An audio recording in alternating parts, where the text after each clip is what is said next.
ధైర్యమంటే ఏదో కాదు, నీలో ఉన్న న్యాయమేరా. ఓడిపోదులేరా నీ సంకల్పం.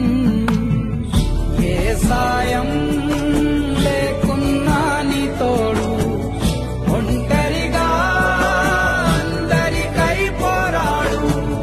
గెలవాలి నీలాంటి మంచోడు, గెలిచేలా చూస్తాడు పైవాడు. ఏమైంది ఏమైంది అయినా ఇప్పుడు ఏమైంది, ఆటుపోటు లేకపోతే జీవితమేముంది.